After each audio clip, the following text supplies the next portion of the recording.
परमागमस्य बीजम् निषिद्ध जात्यन्द सिन्धुरविधानम्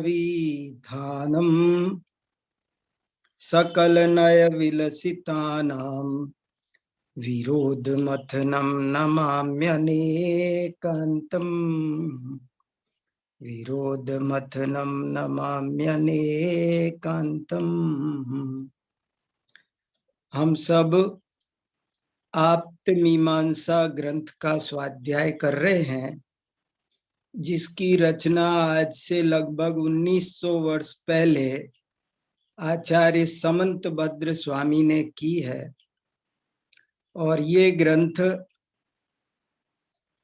अनेकांत स्यादवाद सिद्धांत को केंद्र में रखकर सारी बात कहता है। इसलिए आज मैंने आपको एक अनेकांतवाद का मंगलाचरण नया सुनाया।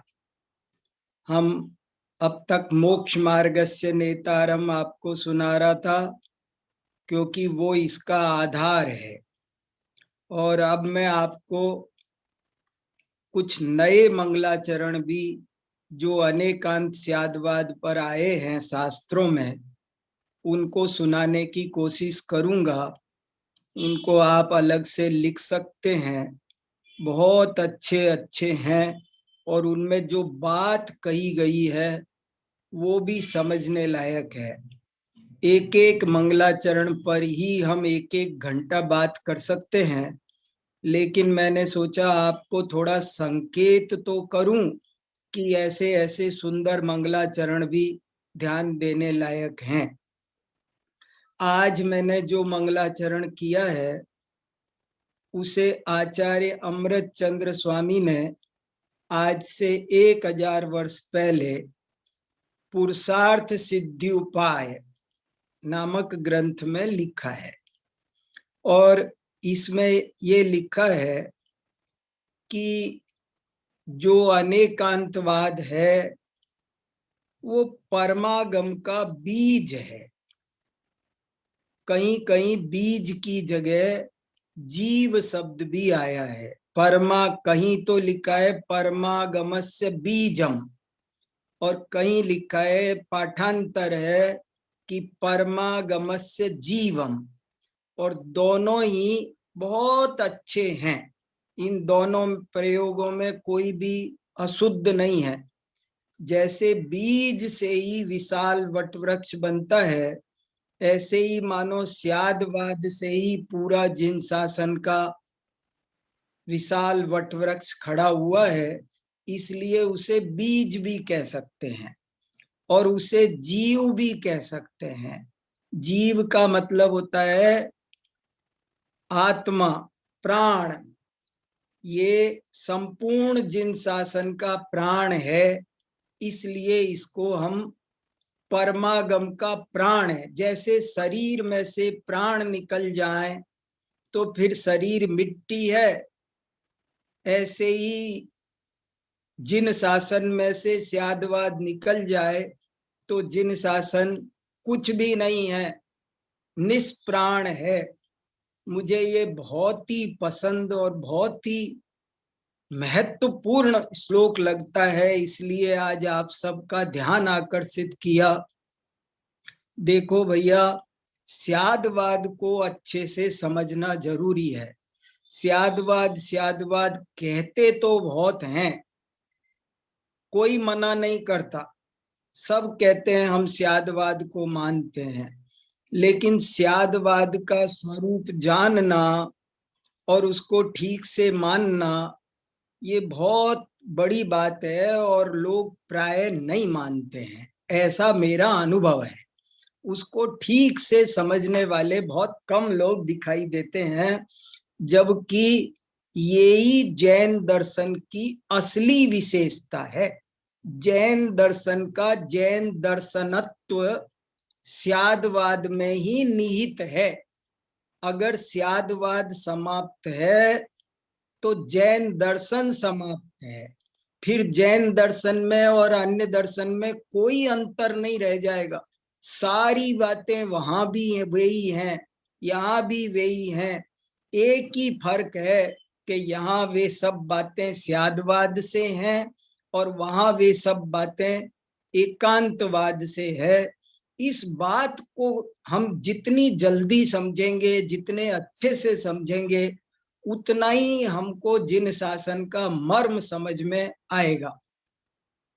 मुझे समंत भद्राचार्य की एक पंक्ति बहुत अच्छी लगती है, बीच में याद आ गई। वो पंक्ति मैं बार बार ऐसा लगता है स्वर्णाक्षरों से लिख देना चाहिए। एक गजब की पंक्ति है।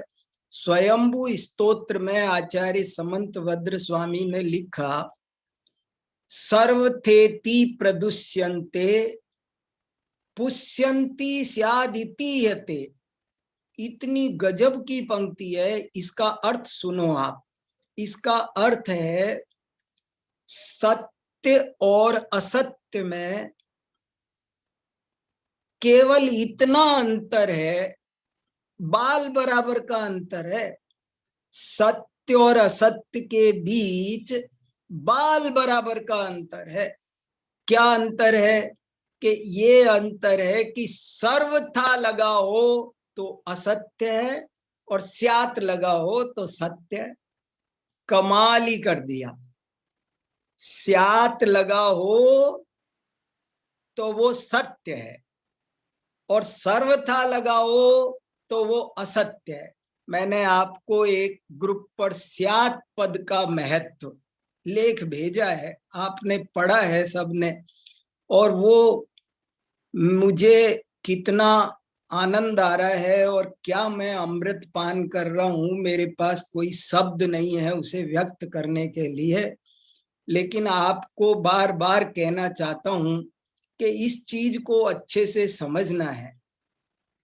परमागमस्य जीवम निषिद्ध जात्यंध सिंदूर विधानम सकल नय विलसितानाम विरोध मथनम नमाम्यनेकांतम। अमृत चंद्र महाराज कहते हैं कि सारी विरोध को, सारी उलझनों को समाप्त कर देने वाली अमृतमय वस्तु कोई है तो वो अनेकांतवाद है, स्यादवाद है। मैं उसे भक्ति पूर्वक प्रणाम करता हूं। और सबसे बड़ी बात उन्होंने लिखा, ये परमागम का प्राण है। एक और गजब की बात ध्यान देने की, ध्यान आकर्षित कर रहा हूं, उन्होंने आगम का प्राण ही नहीं लिखा, परमागम का प्राण, परमागम का, अध्यात्म का। ज्यादातर बहुत सारे अभी भी हमारे बहुत सारे आध्यात्मिक भाई बहन, बहुत से अपने को मुमुक्षु कहने वाले भाई बहन, वो अभी स्यादवाद को दिल से स्वीकार नहीं कर पाते। वो तो ऐसा है, वो तो वैसा है, वो तो सम्यक एकांत ऐसे फला, कुछ ना कुछ करके उसको कुछ, वो बड़े दिल से उस चीज को स्वीकार नहीं कर पाते हैं। जबकि अध्यात्म का हर कथन स्यादवाद लगाने से सजता है, उसका सौंदर्य उसी से बनता है। इसलिए मैंने आपको ध्यान दिलाया। और भी मैंने कुछ श्लोक इकट्ठे किए हैं मंगलाचरण के, बड़े सुंदर सुंदर, उनको आपको धीरे धीरे सुनाऊंगा। ये तो पुरुषार्थ सिद्धि उपाय का मंगलाचरण है, बहुत बढ़िया है। दूसरे तीसरे नंबर का श्लोक है, परमागमस्य जीवम निषिद्ध जात्यंध सिंदूर विधानम सकल नय विलसितानाम विरोध मथनम नमाम्यनेकांतम। एक एक शब्द में बहुत भाव है। सकल, सकल, विलसित, सारे सारे नए इसमें विलसित हो रहे हैं, सज रहे हैं, स्यात लगा। क्या मैं इस पंक्ति को फिर सुनो आप, स्वयंभू स्तोत्र की ये पंक्ति स्वर्णाक्षरों में लिख देने लायक है। सर्वथेति प्रदुष्यन्ते, पुष्यन्ति स्यादितीयते। सत्य और असत्य में कितना अंतर है? किसी ने समंतभद्र महाराज से पूछा सत्य और असत्य में कितना अंतर है, तो उन्होंने उत्तर दिया कि सत्य और असत्य में केवल इतना अंतर है कि सर्वथा लगा दो तो वही बात असत्य है, और स्यात लगा दो तो वही बात सत्य है। वही बात स्यात लगाते ही सम्यक हो जाती है। ऐसा गजब की चीज है, सारी उलझनों को समाप्त करने वाला ये है सिद्धांत, और यही जैन दर्शन का जैन दर्शनत्व है। मैं आपको बहुत, और मैं कितनी बातें सोचता हूँ, घटित करता हूँ, मैं 24 घंटे हर वाक्य पर घटित कर करके देखता हूँ। आपको कुछ कहूंगा ना तो कितनी चीजें आपको लगेगा काट रहे हैं, विवाद कर रहे हैं, लेकिन मुझे तो उनमें से ही अमृत निकल रहा है। विपक्ष सोच करके ही अमृत बन रहा है। सिक्के का दूसरा पहलू देख करके जब मुझे पूर्ण दर्शन बात का होता है, सारा विकलांग दर्शन है। एक जगह पंडित कैलाश चंद जी ने लिखा है कि पंडित कैलाश चंद सिद्धांताचार्य, उन्होंने एक जगह लिखा क्या फर्क है दुनिया के दार्शनिकों में और जैन दार्शनिकों में? तो बोले जैन दार्शनिक सत्यदर्शी हैं और अन्य दार्शनिक सत्यांशदर्शी है। सत्यांशदर्शी, अन्य दार्शनिकों ने सत्य का एक, जैसे कोई हीरा है 6 कोण का और कोई एक कोण देखे तो उस एक कोण देखा है उसने। वस्तु बहुत सारी मल्टी डायमेंशन वाली वस्तु है और आप उसका एक डायमेंशन देखते हैं। तो ऐसा बोले जैन दर्शन सत्यदर्शी है और अन्य दर्शन सत्यांशदर्शी है। मैं तो जब से ये सब पढ़ा है ना, इतनी शांति आनंद इतना छा गया, ना तो अन्य दर्शनों के प्रति द्वेष होता है, न अन्य दर्शनों का के प्रति किंचित मोह उत्पन्न होता है, और बात पूरी समझ में आ गई, सुलझ गया सारा का सारा मामला। इसलिए ये विषय भाग्य से हमको आप्त मीमांसा में आया है। इस पर समंत भद्राचार्य लट्टू हो गए हैं और वे ये कितने दावे से कितना सुंदर बोल रहे हैं। मुझे उनके एक एक कथन मेरे चित्त में घूमते रहते हैं। भवत्यभद्रोपि समंत भद्र, मैं तो अभद्र था, जब से मैंने स्यादवाद पढ़ा है मैं समंत भद्र बन गया हूं। इस वाक्य को सोचो, आप कहना क्या चाहते? जो स्यादवाद को नहीं पढ़ा वो वे सब अभद्र हैं, और जिसने स्यादवाद को पढ़ लिया वो समंत भद्र है। कितनी गजब की बात है ये। ऐसे ही एक जगह उन्होंने लिखा कि हे भगवान, मेरी वाणी जंग खाए हुए लोहे के समान थी, पर जब से स्यादवाद इसमें लगाया तब से ये पारस पत्थर के समान अमूल्य बन गई। तो इसलिए ये सब बहुत गजब की बात। एक और वाक्य है ना, हमको यहाँ महाराज जी थे कुंद कुंद भारती में, विद्यानंद जी, वो एक वाक्य बोलते थे, मुझे वो भी बहुत याद आता रहता है। वो कहते थे, सुनो आप, उसमें बड़ा मर्म है, एक बड़ा गजब का वाक्य सुनो आज, क्रांतिकारी। मैंने शिकागो में सुनाया तो वो आदमी अब तक मेरे से बात करता है, और मैंने एक ही वाक्य में आपको परख लिया कि क्या चीज है। एक वाक्य गजब का सुनो आप। दुनिया में दो ही वाद होते हैं, एक अनेकांतवाद और दूसरा आतंकवाद। तीसरा कोई वाद होता ही नहीं, दो ही वाद होते हैं, एक अनेकांतवाद और दूसरा आतंकवाद। तीसरा कोई वाद होता ही नहीं। इसका मतलब क्या? यदि आप अनेकांतवादी नहीं हैं तो आप नियम से आतंकवादी हैं। अपन को लगता है कि हम आतंकवादी हैं। जो व्यक्ति अनेकांतवादी नहीं है वो गारंटी से आतंकवादी है। पर द्रव्य को अपनी इच्छानुसार परिणमन कराना चाहना, ये आतंकवादी तो है। इसी का ही तो नाम आतंकवाद है कि तुम मेरे हिसाब से चलो। अनेकांतवाद स्यादवाद सबको स्वतंत्र छोड़ता है और आतंकवाद सबको गुलाम बनाने की कोशिश है। तो ये ऐसा बहुत ही व्यावहारिक, बहुत ही आध्यात्मिक और बहुत ही उच्च कोटि का दार्शनिक सिद्धांत है। इसको मामूली नहीं समझना चाहिए। हर सिद्धांत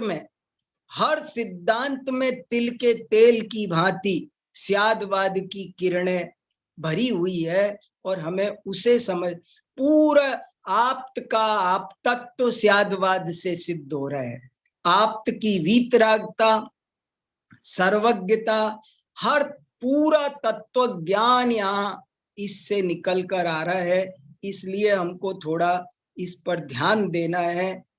यही मेरी खास बात है। बातें तो बहुत सारी है, पर हम अपनी विषय को थोड़ा आगे बढ़ाते हैं। हमने जो कारिकाएं पढ़ी उसके आगे की कारिकाएं पढ़ते हैं और धीरे धीरे और बहुत सारी बातें आपके साथ करते चलेंगे। देखिए, हमने कारिका पढ़ ली थी 18, 19, 17, 18, 19, 3 कारिकाएं एक साथ हमने पढ़ी थी पिछले हफ्ते और अब उसके आगे की पढ़ते हैं। और देखो, कारिका नंबर 20 पढ़ता हूं तो थोड़ी बात आगे बढ़े, आगे भी बढ़ती जाए बातें। तो इनको ही समझाने का बहुत मन करने लगता है मेरा बार बार के। अभी ये नहीं समझ में आया होगा सबके, लेकिन फिर भी अभी आगे बढ़ते हैं। देखो, कारिका नंबर 20 पढ़ता हूं। शेष भंगाश्च नेतव्या यथोक्त नय योगतः न च कश्चिद विरोधोस्ति मुनीन्द्र तव शासने। अर्थ लगाता हूं। देखो, शेष भंगाश्च, शेष भंग भी, च माने भी। ऊपर की कारिकाओं में 3 भंग लगा दिए थे, सत, असत और उभय। 17वीं में कहा था कि वस्तु स्वचतुष्टय की अपेक्षा सत है, और 18वीं में कहा था कि वस्तु पर चतुष्टय की अपेक्षा असत है, और 19वीं कारिका में कहा था कि एक ही वस्तु स्वत भी है और असत भी है। जैसे कि कोई हेतु भी होता है और अहेतु भी होता है। ये हेतु अहेतु की बात बहुत जबरदस्त है, पर जिसको थोड़ा सा अनुमान प्रमाण का स्वरूप पता होगा ना, उसको तो आया होगा बहुत आनंद, और जिसको अनुमान प्रमाण का स्वरूप नहीं पता है उसे थोड़ी दिक्कत आई होगी, उसको वो आनंद नहीं आया होगा। मैं एक बार फिर बोल देता हूं, अगर समझ में आए तो ध्यान दो। बहुत मार्के की बात कही है इन्होंने क्या कहा है? अन्वय, फिर सुनो, बहुत खास लाइन। अन्वय और व्यतिरेक अविनाभावी हैं, अस्तित्व और नास्तित्व अविनाभ। ये छोटी सी लाइन है, इसको समझने में ना पसीना आ जाएगा, लेकिन यही है असली माल। क्या? फिर सुनिए, अस्तित्व और नास्तित्व अविनाभावी हैं। कैसे? जैसे कि अन्वय और व्यतिरेक अविनाभावी होते हैं। अन्वय हो तो व्यतिरेक भी गारंटी से होता है, व्यतिरेक हो तो अन्वय भी गारंटी से होता है, और तभी वो हेतु बनता है। मैं उदाहरण से स्पष्ट करूं आपको। देखो, धुआं अग्नि का हेतु है। क्यों है? मैं आपसे पूछता हूं। धुआं अग्नि का हेतु है। हम धुआं से जानते हैं ना कि वहां अग्नि है। धूम अग्नि का हेतु है। क्यों है? क्योंकि वो अग्नि के होने पर ही होता है, इसलिए। क्योंकि वो अग्नि के होने पर ही होता है, क्या इसलिए वो हेतु है? नहीं, अग्नि के होने पर तो बहुत कुछ होता है। अग्नि के होने पर तो प्रकाश भी होता है, अग्नि के होने पर तो ताप भी होता है, लेकिन प्रकाश और ताप तो अग्नि के हेतु नहीं है। अरे धुआं अग्नि का हेतु इसलिए है क्योंकि वो अग्नि के नहीं होने पर नहीं होता है। गजब की बात है।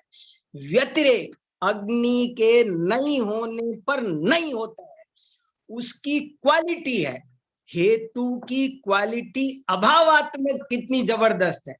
हेतु, फिर सुनो, ये बात बहुत गजब की है। बहुत कम लोगों को 17वीं 18वीं गाथा पकड़ में आई होगी कि साधर्म के साथ वैधर्म होता है, अन्वय के साथ व्यतिरेक होता है, व्यतिरेक के साथ अन्वय होता है, तभी वो सच्चा हेतु होता है। फिर सुनो, अन्वय के साथ व्यतिरेक होता ही है तभी वो सच्चा हेतु होता है। व्यतिरेक के साथ अन्वय होता ही है तभी वो सच्चा हेतु होता है। कैसे? धुआं अग्नि का हेतु है क्योंकि वो अग्नि के होने पर होता है और अग्नि के बिना नहीं होता है। दोनों क्वालिटी उसमें होगी तो ही धुआं अग्नि का हेतु बनेगा, नहीं तो धुआं अग्नि का हेतु नहीं हो सकता। धुआं में अन्वय होना जितना जरूरी है, व्यतिरेक होना भी उतना ही जरूरी है। ठीक इसी प्रकार वस्तु में अस्तित्व होना भी उतना ही जरूरी है और नास्तित्व होना भी उतना ही जरूरी है। दोनों होंगे तो वस्तु होगी, दोनों नहीं होंगे तो वस्तु की सत्ता सिद्ध नहीं होगी, दोनों नहीं होंगे तो वस्तु अर्थ क्रियाकारी सिद्ध नहीं होगी। दोनों होना अनिवार्य है, तुल्य बल से, सम बल से, समान बल के साथ में दोनों होना चाहिए। बहुत परम उपकार है, इन्होंने क्या चीज निकाली है, क्या हस्तामलकवत तत्व के दर्शन कराए। देखो तो सही भैया, हथेली पर रखकर इन्होंने सर्वज्ञ दिखा दिया, हथेली पर रखकर अनंत धर्मात्मक वस्तु दिखाई है। तो कैसे? बोले उस वस्तु में अब सप्त भंग घटा है। अब हमारा प्रकरण बहुत खास आ रहा है, जिस प्रकरण का नाम है सप्तभंगी।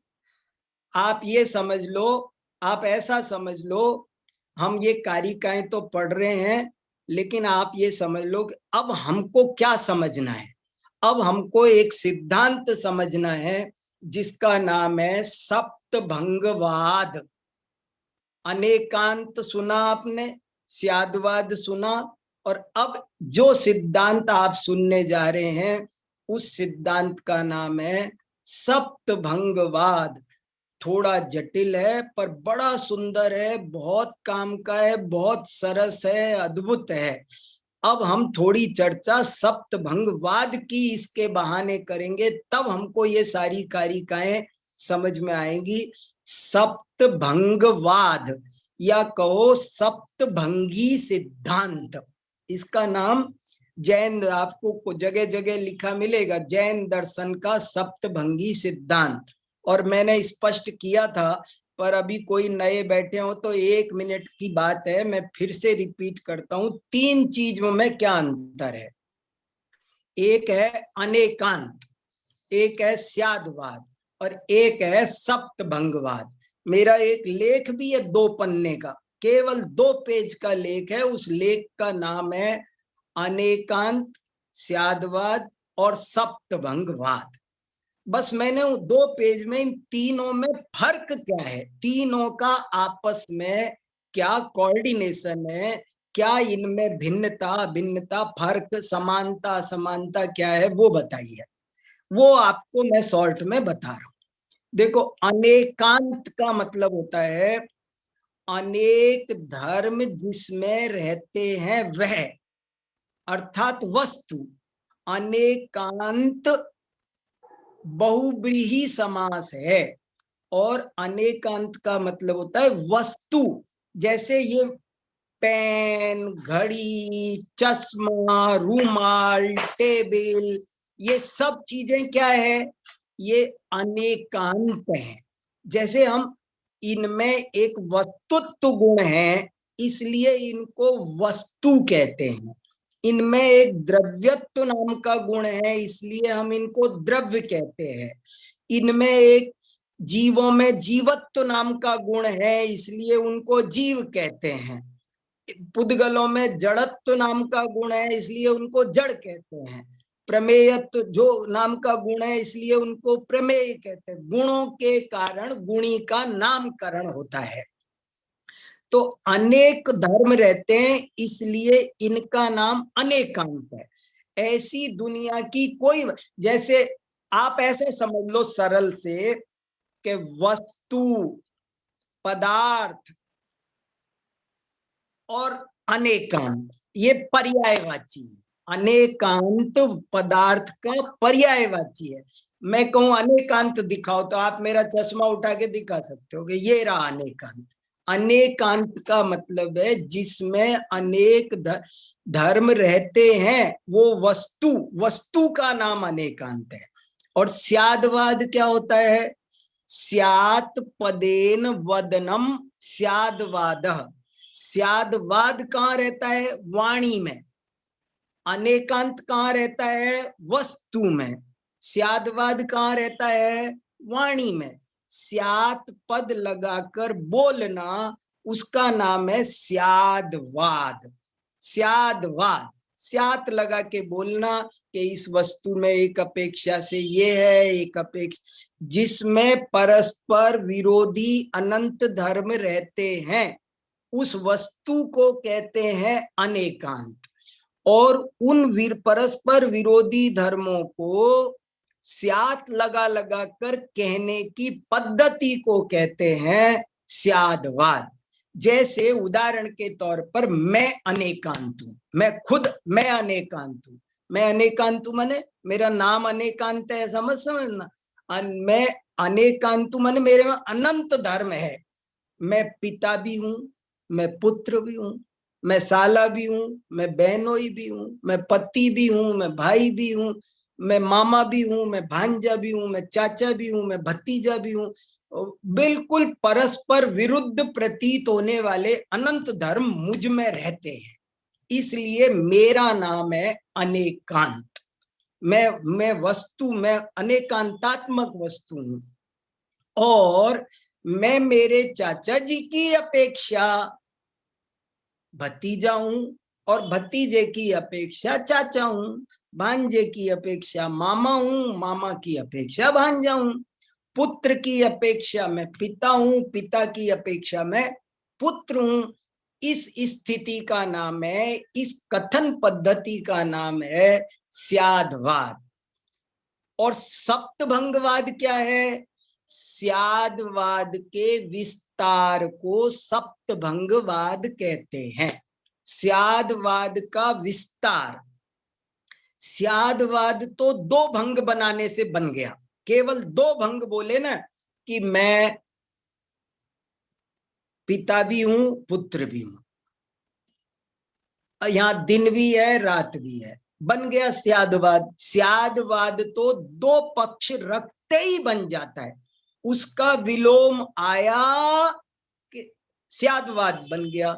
लेकिन सप्तभंगवाद अभी इसकी और गहरी मीमांसा करता है और वो कहता है ये क्या गड़बड़ हुई, पिता हो कि पुत्र, दिन है कि रात, तब जाकर के चर्चा होती है कि दोनों हैं। तीसरा भंग आ जाता है एक कहता है कि पिता है, एक कहता है पुत्र है, एक कहता है कि दोनों हैं। अब ये तीन भंग बन जाते हैं।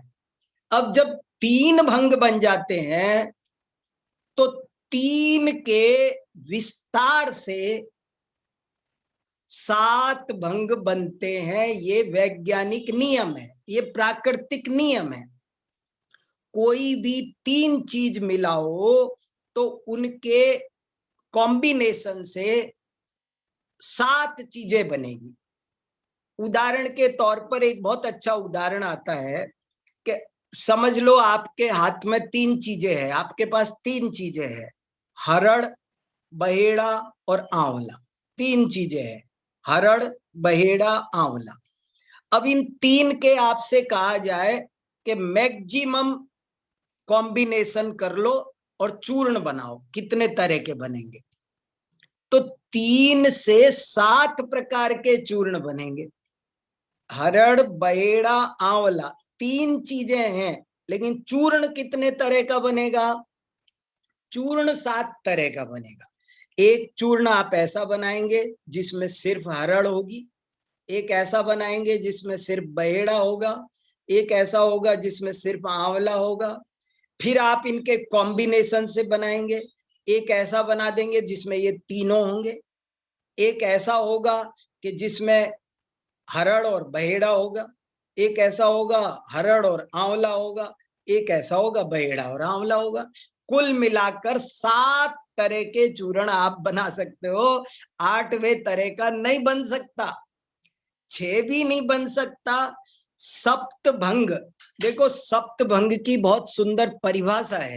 ये सब चीजें थोड़ी थोड़ी याद रखी जाए ना तो बहुत अच्छा रहता है। मैं तो खूब पढ़ रहा हूं आप लोगों के बहाने। सप्तानाम भंगानाम समाहारा सप्तभंगी इति, न्याय दीपिका में ही से निकाल ली ये परिभाषा तो मैंने। सात भंगों, द्विगु समास है ये। समास भी थोड़े आने चाहिए, समास से भी अर्थ का उद्घाटन होता है। ये द्विगु समास, सप्तानाम भंगानाम समाहार सप्तभंगी, सात भंगों के समुदाय को सप्तभंगी कहते हैं। ये इसकी परिभाषा।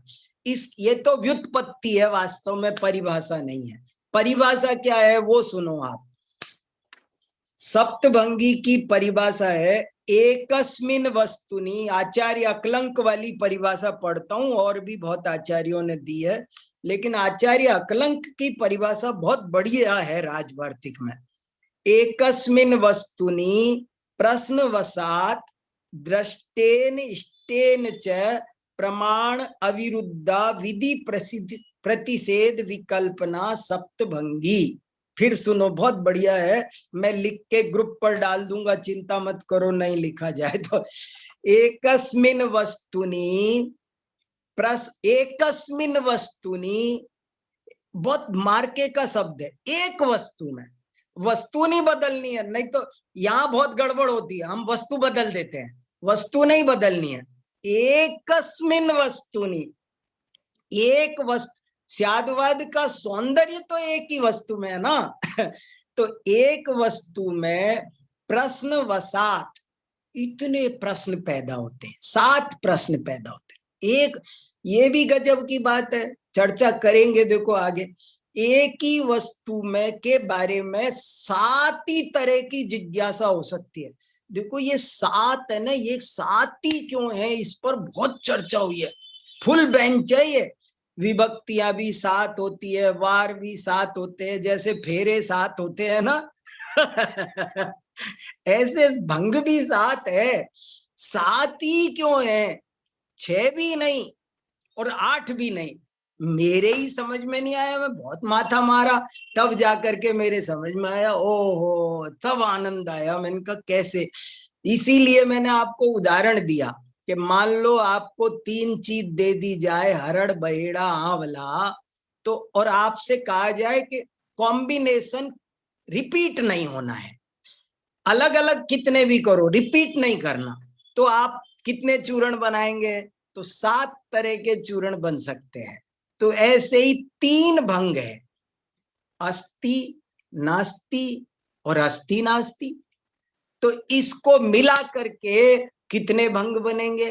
बोले इसको मिला करके 7 बनेंगे। कहीं पर 3 मूल भंग कौन से होते हैं? तो एक अवक्तव्य को गिना रखा है अस्ति नास्ति की बजाय। समझ में आया मैंने क्या बोला? 3 भंग। मान लो मैं आपसे प्रश्न पूछूं कि हरड़ बहेड़ा आंवला की जगह 3 कौन है हमारे पास में? तो 3 है। एक जगह लिखा मिला मुझे कि अस्ति नास्ति और अस्ति नास्ति। लेकिन मुझे ज्यादा जगह लिखा मिला अस्ति नास्ति और अवक्तव्य। ये 3 हमारे पास में स्वतंत्र वस्तु है। एक का नाम है अस्ति, एक का नाम है नास्ति और एक का नाम है अवक्तव्य। अब इन 3 को मिला करके आप इनके कॉम्बिनेशन से भंग बनाओ तो आपको 7 बना सकते हो। अस्ति नास्ति मिल करके एक बनेगा, फिर अस्ति अवक्तव्य बनेगा, नास्ति अवक्तव्य बनेगा, फिर सारे को मिला करके अस्ति नास्ति अवक्तव्य बनेगा।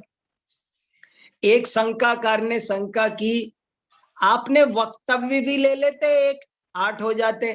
एक अवक्तव्य लिया तो वक्तव्य क्यों नहीं लिया? अस्ति का उल्टा नास्ति लिया, नास्ति का उल्टा अस्ति लिया, तो अवक्तव्य का भी तो उल्टा लेते महाराज, वक्तव्य। तो उन्होंने कहा लिया है ना, ये अस्ति नास्ति उभय ये क्या है? ये वक्तव्य ही है। ये वास्तव में उसका पूरा नाम है अस्ति वक्तव्य, नास्ति वक्तव्य, अस्ति नास्ति वक्तव्य। वो वक्तव्य ही है। और नहीं तो फिर अलग भंगी बना लो वक्तव्य अवक्तव्य की। वक्तव्य अवक्तव्य की एक भंगी बन जाएगी। स्याद वक्तव्यम, आत्मा कैसा है, तो पूरी सप्तभंगी वक्तव्य अवक्तव्य पर बन सकती है। स्याद वक्तव्य, स्याद अवक्तव्य, स्याद वक्तव्य अवक्तव्य, स्याद अवक्तव्य, स्याद वक्तव्य अवक्तव्य, स्याद अवक्तव्य वक्तव्य, स्याद वक्तव्य अवक्तव्य वक्तव्य अवक्तव्य, ऐसे भी बनेगी। उस पर सप्तभंगी बटेगी। ऐसी बड़ी चर्चा। 7 कैसे सुंदर सुंदर बनते हैं, बहुत अच्छे से तसल्ली से सब समझेंगे। थोड़ा समय लगेगा पर घबराना नहीं, चीजें सब समझ में आएगी। बड़ी अच्छी अच्छी बातें हैं इसमें। और फिर इसमें ये भी चर्चा आएगी। एक देखो, एक और सुनाते चलता हूं धीरे धीरे। और एक वस्तु में कितनी सप्तभंगी बनेगी? एक वस्तु में, बोले एक वस्तु में अनंत सप्तभंगी बनेगी। अनंत भंगी नहीं, अनंत सप्तभंगी। फर्क समझना। अनंत भंगी नहीं, भंगी तो सप्तभंगी बनेगी। एक धर्म युगल पर 7 ही बनेंगे, न 6 न 8। इसलिए बनेगी तो सप्तभंगी ही, अष्टभंगी षटभंगी नहीं बनेगी। लेकिन वस्तु में धर्म अनंत है, इसलिए अनंत धर्मों के हिसाब से अनंत सप्तभंगी बनेगी। अनंत सप्त। आत्मा में कितनी सप्तभंगियां हैं? अनंत सप्तभंगियां हैं। फिर कहा कि ये सप्तभंगी कितनी प्रकार की होती है? तो उन्होंने एक उत्तर और दिया। वो और अपन ये टेक्निकल बातें आपके सामने पहले रख दी, फिर अपन उदाहरण सही तब आगे समझते चलेंगे कि सप्तभंगी 2 प्रकार की होती है। एक को कहते हैं प्रमाण सप्तभंगी, एक को कहते हैं नए सप्तभंगी। इस पर बहुत लोगों को थोड़ी सी उलझन होती है। ये विषय एक बात फिर से सुन लिया जाए। प्रमाण सप्तभंगी 2 प्रकार की होती है। एक का नाम है प्रमाण सप्तभंगी और दूसरे का नाम है नय सप्तभंगी। क्या अंतर है इन दोनों में? बिल्कुल घबराने उलझने की जरूरत नहीं है। आपको 50 पेजों में इनका वर्णन मिलेगा, लेकिन मैं एक लाइन में बता रहा हूं। प्रमाण सप्तभंगी और नए सप्तभंगी में क्या अंतर है, एक लाइन में सुनो। जो अंतर प्रमाण और नए में है वही अंतर प्रमाण सप्तभंगी और नए सप्त, बिल्कुल चुटकियों में, उलझना नहीं। सकला देश हो, विकला देश हो, बहुत बहुत डिटेल है, मैं कितने पेज पढ़ लिए क्योंकि क्या कह रहे हैं। लेकिन मैंने आपके लिए एक वाक्य बनाया है, प्रमाण सप्तभंगी और नए सप्तभंगी में क्या अंतर है? तो उत्तर है, प्रमाण सप्तभंगी और नए सप्तभंगी में वही अंतर है जो प्रमाण और नए में होता है। क्या? कि प्रमाण पूरी वस्तु का कथन करता है और नए वस्तु के एक अंश का कथन करता है, एक देश का कथन करता है, वो नए है। पूरी वस्तु का कथन करता है, वो प्रमाण है। तो प्रमाण सप्तभंगी और नए सप्तभंगी में यही अंतर है। प्रमाण सप्तभंगी पूरी वस्तु पर घटित होती है, मैं आत्मा हूं या नहीं। देखो एक ही चीज, और अभी मैंने आपको एक थोड़ी देर पहले एक बहुत गजब की बात बताई थी कि एक ही शब्द गुण का भी वाचक होता है और गुणी का भी होता है। जैसे सत, सत माने क्या? सत माने क्या? सत एक गुण का भी नाम है और सत एक वस्तु का भी नाम है, गुणी का भी नाम है। तो स्यात् सत कहकर यदि मैं गुण समझाना चाह रहा हूं आपको, ये वक्ता श्रोता के आपस में क्या समझना चाह रहे हैं, वो यदि वे गुणों पर घटित कर रहे हैं, अस्तित्व नामक धर्म पर घटित कर रहे हैं सत शब्द को, सत शब्द का मीनिंग यदि अस्तित्व नामक धर्म है तो वो नए सप्तभंगी है। और यदि सत का मतलब संपूर्ण वस्तु है तो वही प्रमाण सप्तभंगी है। मैंने कहा स्यात् प्रमेय। अब प्रमेय माने एक धर्म भी है और प्रमेय पूरी वस्तु का नाम भी प्रमेय है। तो अगर पूरी वस्तु बताई जा रही है तो वो प्रमाण सप्तभंगी है, और यदि प्रमेयत्व नाम का एक धर्म बताया जा रहा है तो वो नए सप्तभंगी है। नए सप्तभंगी और प्रमाण सप्तभंगी में वही अंतर है जो प्रमाण और नए में होता है। वो सकलादेश, इसी को शास्त्र में सकलादेश, आदेश, आदेश माने कथन करना, संपूर्ण का कथन करना सकलादेश है। विकलादेश एक अंश का कथन कर, आदेश माने यहाँ कोई ऑर्डर नहीं है कमांडर सेना का, यहाँ आदेश का मतलब है कथन। संस्कृत में दिस धातु है, दिस, दिस कथने, और उस दिस इतनी सुंदर सुंदर है, थोड़ा शब्दों का धातुओं का ज्ञान हो ना तो और भी उनका अर्थ अंदर से दिख जाता है। दिस माने कहना, और उसी से आदेश, उपदेश, निर्देश, संदेश, ये सारे शब्द उसी से बने हैं। तो ये आदेश है। इसलिए यहाँ पर क्या बात कही जा रही है वो समझना है हमें अच्छे से। तो ये सप्तभंग, तीन चीज क्लियर हो गई, एक अनेकांत, एक स्याद्वाद और एक सप्तभंगवाद। अनेकांत वस्तु का नाम है, स्याद्वाद उसके विरोधी धर्मों को प्रकाशित करने का नाम है, और स्याद्वाद के पूर्ण विस्तार का नाम, स्याद्वाद के फुल एक्सटेंशन का नाम सप्तभंगवाद है। ये 7 भंग हैं, और वो कह रहे हैं कि 3 तो हमने आपको घटित करके बता दिए कि कैसे अस्ति है, कैसे नास्ति है।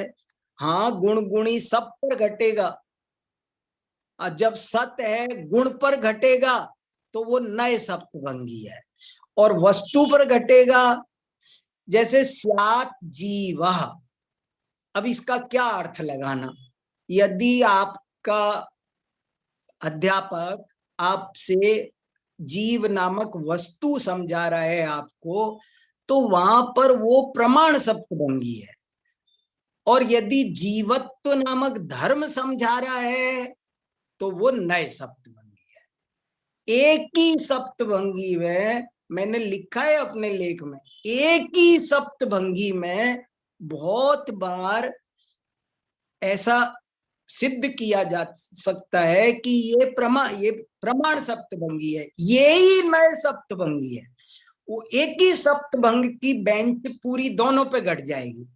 वस्तु को वाच्य बनाए, यदि उसका वाच्य पूरी वस्तु है तो वो प्रमाण सप्तभंगी है, और यदि उसका वाच्य उसका एक अंश है तो वो नए सप्तभंगी है। थोड़ा सा कठिन है, जटिल है, पर बड़ा अच्छा, बहुत सुंदर। ये सब चीजें कौन कब कहाँ समझाएगा? देखो, ये तो सब चल रहा है ऑनलाइन, कैसे कैसे अपन, हम कहाँ, आप लोग कहाँ, और कैसे कैसे ये सब सुंदर चल रहा है। तो अब देखो कारिका, अब आपको आनंद आ जाएगा। वो शेष भंगाश्च नेतव्य समझाने के लिए मैंने इतना टाइम लगाया है। मैं इसीलिए कह रहा हूं ना, अष्ट सहस्त्री में पहले अध्याय में 2 भाग भर गए। 1000 पेज में पहले परिच्छेद की टीका हुई, बाद में तो कह दिया वैसे ही समझ लेना। मैं भी आगे तेजी से पढ़ा दूंगा, लेकिन ये समझना बहुत जरूरी है। देखो 20वीं कारिका बहुत सुंदर। शेष भंगाश्च नेतव्या यथोक्त नय योगतः, न च कश्चिद विरोधोस्ति मुनीन्द्र तव शासने। भक्ति भी उमड़ रही है, आपको दिखे कि ना दिखे, मुझे दिख रही है। मुझे समंत भद्र का हृदय दिखाई दे रहा है। कैसी उनकी, वो केवल रूखे रूखे नहीं है, मुनीन्द्र शब्द उनके मुंह से निकल रहा है। ये मुनीन्द्र, समंत भद्र के मुंह से मुनीन्द्र शब्द निकल रहा है। उनका रोम उछल रहा है, रोम रोम उछल रहा है। शेष भंगाश्च नेतव्या यथोक्त नय योगत, न च कश्चिद विरोधोस्ति मुनीन्द्र तव शासने। क्या कहना चाहते हो? वो जिस स्टेशन पर खड़े हैं, जिस स्टेशन से बोल रहे हैं ना, अगर हम उस स्टेशन पर पहुंच जाएंगे ना, तब हमको मजा आएगा। हे मुनीन्द्र, तुम्हारे शासन में, शासन माने कथन, शासन माने यहाँ कोई कुर्सी का, डंडे का शासन नहीं है भाई।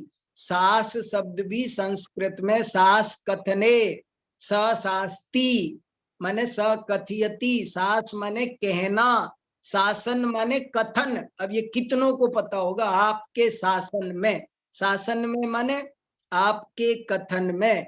हे मुनीन्द्र, आपके कथन में कोई विरोध नहीं है।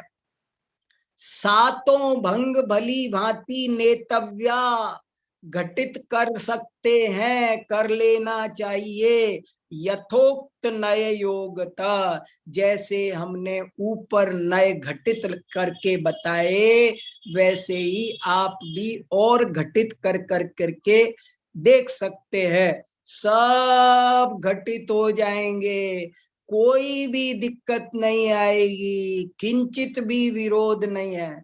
शेष भंगाश्च नेतव्या यथोक्त नय योगता, न च कश्चिद विरोधोस्ति मुनीन्द्र तव शासने। मुझे इस कारिका में जो दिखाई दे रहा है ना, वो जब आपको दिखाई देगा तब आपको आनंद आएगा। जिस स्टेशन पर, जिस जगह खड़े होकर समंत भद्र स्वामी बोल रहे हैं, वहां आपको हमको पहुंचना है, तब आनंद आएगा। शेष भंगाश्च नेतव्या, शेष माने क्या? शेष माने 4, 3 इन्होंने गिना दिए, अस्ति नास्ति अस्ति नास्ति, और बाकी के 4 अवक्तव्य, अस्ति अवक्तव्य, नास्ति अवक्तव्य और अस्ति नास्ति अवक्तव्य, ये शेष भंग भी नेतव्या घटित करने चाहिए।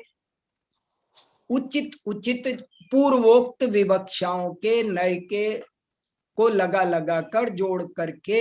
और हे मुनीन्द्र, इस प्रकार आपके शासन में, आपके उपदेश में, आपके कथन में कोई भी किसी भी प्रकार का विरोध नहीं है। चलिए आप लोग कुछ कहिए अब। और बातें हैं पर मैं रुकता हूं, अब आप लोग कुछ कहो, क्या क्या कैसा कैसा। हाँ सुनाइए, 10 मिनट हमारे पास हैं चर्चा करने के लिए। हाँ सुनील जी भाई साहब। हाँ बोलिए। अरे वाह सुनील जी, वेरी गुड।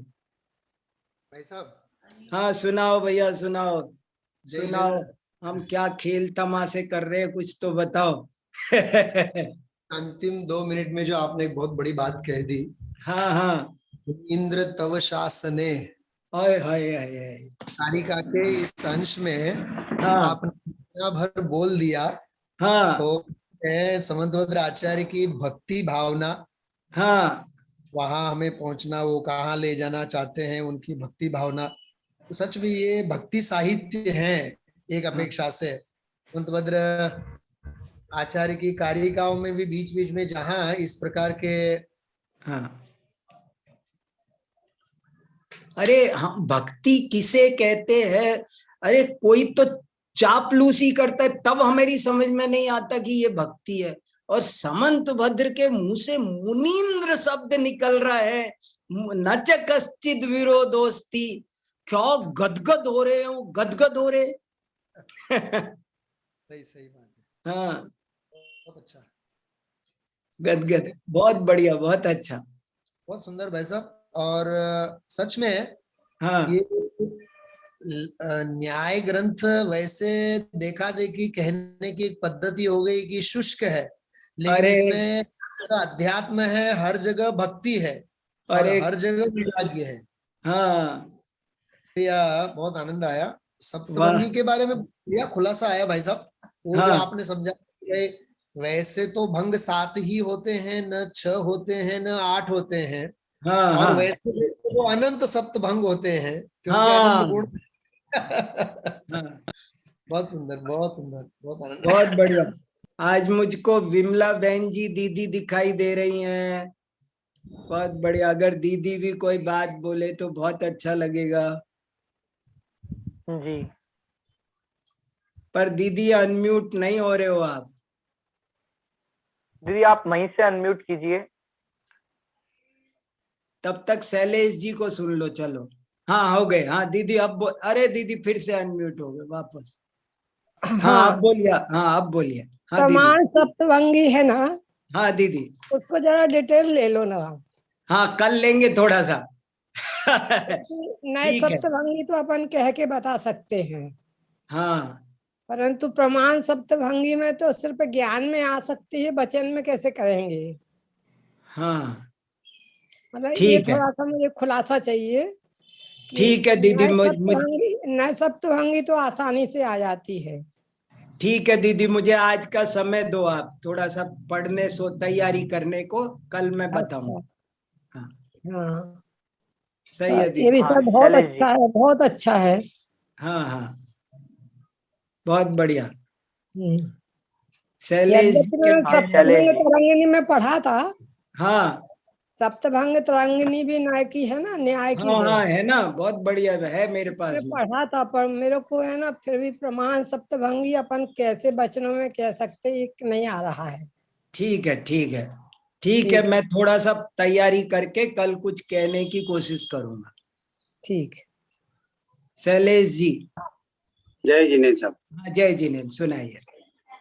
ये जो प्रमाण सप्तभंगी है ना, है तो वक्तव्य ही ना, है तो हाँ व्यक्त तो बोल तो सकते हैं ना, प्रमाण हाँ सप्तभंगी को व्यक्त तो कर सकते हैं ना, हाँ हाँ वो हाँ हिसाब से तो वक्तव्य है ही, बराबर, वो सत्य हिसाब है। से। हाँ वो तो वक्तव्य है ही। हाँ हाँ बोल रहे हैं ना, पूरे 7 भंग बनाकर बोल रहे हैं ना अपन। और वो प्रमाण का जो द्रव्य होता है, द्रव्य गुण पर्याय वाला, हाँ वो जो पूरा प्रमाण है, उसको हाँ स्यात् अस्ति स्यात् नास्ति से बोल सकते हैं, पूरा हाँ पूरा पूरा प्रमाण का द्रव्य को, हाँ। मेरे जब ख्याल से। जब द्रव्य पर्यायात्मक पूरी वस्तु वाच्य हो तो वो प्रमाण सप्तभंगी है। सामान्य विशेषात्मक उत्पाद व द्रव्यात्मक संपूर्ण वस्तु जब वाच्य बनती, खैर इसको मैं अभी आज मुझे रहने दो, मैं थोड़ा और पढ़ने दो, कल चर्चा करते हैं। प्रमाण सप्तभंगी की चर्चा कल करेंगे और थोड़ी सी, बहुत अच्छा विषय, शांति से, थोड़ा सा समय लग रहा है तो लग जाने दो, पर ये समझना, ये खुलासा होना जरूरी है। दूसरा वो आपने हाँ। बताया ना, हाँ जी, हाँ बोलिए बोलिए बोलिए शैलेश जी। वो आपने बताया ना कि दो ही वाद है, स्यादवाद और हाँ, आतंकवाद। अरे ये पंक्ति तो मुझे तो हिला गई थी, मैंने जब पहली बार सुनी थी। एक बार तो सबसे पहले सुनते ही तो मुझे झटका लगा कि ये कोई मजाक कर रहे हैं, ऐसे ही मजाक कर रहे हैं। बाद में मैं इसकी गहराई में गया तो मुझे बहुत आनंद आया कि दुनिया में दो ही वाद हैं, एक अनेकांतवाद और एक आतंकवाद। वो जो आतंकवाद के, अनेकांत, हाँ आतंकवाद इस तरह सिद्ध होता है कि हाँ, वो जो आतंकवादी है ना, वो अपनी बात जबरदस्ती प्रूव करना चाहता है, मनवाना ये चाहता है, ये इसलिए उसको आतंकवादी कहते हैं। एकांत को वो थोपना हाँ चाहता है हाँ, जबरदस्ती। ये तू मानता है कि नहीं? नहीं तो मैं गोली मारता हूँ। बस एकांतवाद है, वो आतंकवाद है। कितनी ऊंची बात है ना, देखो, महामोहातंक, मोह को आतंकवाद लिखा ना रत्नकरंड श्रावकाचार में। ये उससे भी बड़ा हो गया है तो। हाँ हाँ हाँ ऐसा ही रूपक डॉक्टर साहब ने वो शांति पाठ एक बनाया है ना अभी नया, हाँ हाँ हाँ उसमें एक लाइन लिखी है कि सारा जगत तो शांति चाहता है जग में, हाँ, लेकिन अपनी बात जगत को मनवाना चाहता है, अपने अंडर में लेना चाहता है। बताओ कैसे है। तो फिर वो कैसे शांत कैसे होएगा? वो तो अकुल व्याकुल हो जाएगा। ऐसा ही हाँ, रूपक ये हो गया वो। वाह, बहुत बढ़िया, बहुत अच्छा, बहुत बढ़िया। हाँ संदेश हाँ, जी, शिरीष जी पुणे। हाँ हाँ हाँ, शिरीष जी बोलिए। जय जिनेन्द्र पंडित जी। जय जिनेन्द्र, सुनाओ भैया, बहुत अच्छा। तो पंडित जी, मुझे बड़ा अच्छा लगा ये समझ करके कि जो हाँ वस्तु है दुनिया के अंदर, उसमें हाँ अनंत धर्म है और हाँ हर वस्तु बड़ी कॉम्प्लिकेटेड है। और जो हाँ हमारी वाणी है, वाणी में लिमिटेशंस हैं और हाँ लिमिटेशन की वजह से हम हमेशा एक शब्द या अक्षर, मतलब कुछ ही चीज बोल पाते हैं। तो इसलिए हाँ स्यादवाद का ही हमें अवलंबन लेना पड़ता है कि हम वस्तु को एक बार में एक ही पर्सपेक्टिव को ही हम टच कर पाते हैं। सारे हाँ पर्सपेक्टिव्स को टच कर पाना हमारी वाणी की लिमिटेशन है, और इसीलिए ये स्यादवाद शब्दभंग आया है, जो हाँ एकदम पूरा तार्किक दिखाई देता है। हाँ तो ये आज एक चीज अच्छी समझ में आई पंडित जी, इसके लिए बहुत बहुत हाँ, धन्यवाद। बहुत बहुत अच्छा, बहुत। हम पूरी वस्तु को कहने वाला, हमारे पास कोई शब्द नहीं है, पूरी वस्तु को कैसे कहे, इसलिए स्यात लगा लगा कर कहे तो हम उसको सत्यांश सत्यांश जोड़कर श्रोता को सत्य तक पहुंचा सकते हैं, इसलिए स्यादवाद का आविष्कार हुआ। बहुत अच्छा। ये पंडित जी, जो स्यादवाद का कॉन्सेप्ट है, ये क्या पुराना है या फिर जो न्यायिक मत आए थे जिन्होंने वाद विवाद शुरू किए थे, तो उनके प्रत्युत्तर में आचार्यों ने शुरू किए, या फिर ये भगवान की दिव्य ध्वनि में ही इस प्रकार की बात आई? देखो, जब से हमारे पास साहित्य मौजूद है, अगर हम कोई साहित्यिक प्रमाण इसका खोजें कि कब से है, तो हमको जो भी प्राचीनतम अवेलेबल है, मान लो ऋग्वेद को समझ लो, तो ऋग्वेद में भी सप्तभंगवाद की चर्चा आई है और ऋषभ देव के नाम पर आई है। तो इससे सिद्ध होता है, और जो जैन ग्रंथ है उनमें भी समंत भद्राचार्य से पहले पंचास्तिकाय में कुंद कुंदाचार्य ने गाथाएं लिखी है, अवत्तवम ततोय पुण्य तदीय। तो गाते पहले से सप्तभंगवाद है, जब से जैन दर्शन है तभी से सप्तभंगवाद है। ये भाषा जब से है, किसी ने सबसे पहले बोला होगा। महात्मा गांधी ने एक पुस्तक लिखी है सत्य के प्रयोग, उसमें एक बहुत बढ़िया वाक्य लिखा है, मुझे वो वाक्य अच्छा लगता है। महात्मा गांधी ने लिखा, एक नंबर का सत्य कभी बोला नहीं जा सकता, जब भी बोला जाएगा तो 2 नंबर का बोला जाएगा। एक नंबर, आपने मेरे से पूछा नींबू कैसा, मैं बोल ही नहीं सकता। आपने पूछा घी कैसा, मैं बोल ही नहीं सकता। जब भी कुछ भी बोलूंगा, मैं नींबू कैसा, मैं बोलूंगा पीला। तो मैंने उसका एक धर्म बताया, तो ये 2 नंबर का सत्य है। हम 1 नंबर, मतलब महात्मा गांधी ने ये लिखा कि सत्य को केवल जाना जा सकता है, बोला नहीं जा सकता। बोले ट्रुथ इज गॉड, जो सत्य है वो ईश्वर है। सत्य तो जान सकते हैं, कह नहीं सकते। कहेंगे वाणी में तो अपूर्ण आएगा, एक माने हजारवां अनंतवां भाग हम वाणी में कह पाते हैं, अनंतवां हिस्सा। ये अभिप्राय है। बहुत अच्छा। चलिए, आज का समय हमारा हुआ, हम कल मिलेंगे। बहुत बढ़िया। हाँ दीपाली जी, सही कहा आपने, नींबू है वो प्रमाण है। ये अच्छा है, कल के लिए मुझे एक अच्छा उदाहरण मिल गया। प्रमाण सप्तभंगी और नए सप्तभंगी को समझने के लिए आप लोग भी सोचना, मैं भी सोचूंगा। स्यात खट्टा, स्यात अखट्टा, स्यात गोल, स्यात अगोल। एक विलोम शब्द करना और अच्छा सीखो। विलोम गलत नहीं होना। जैसे मैं कहूं वह सुखी है, तो सुखी का उल्टा क्या होगा? दुखी। नहीं, धोखा खा जाओगे। स्यात सुख, स्यात असुख। चेतन का उल्टा क्या? एक बहुत गजब की बात बता रहा हूं, कल मुझे ध्यान आ गई तो फिर खोलूंगा। विलोम शब्द बनाना बहुत जरूरी है, नहीं तो सप्तभंगी नहीं घटेगी।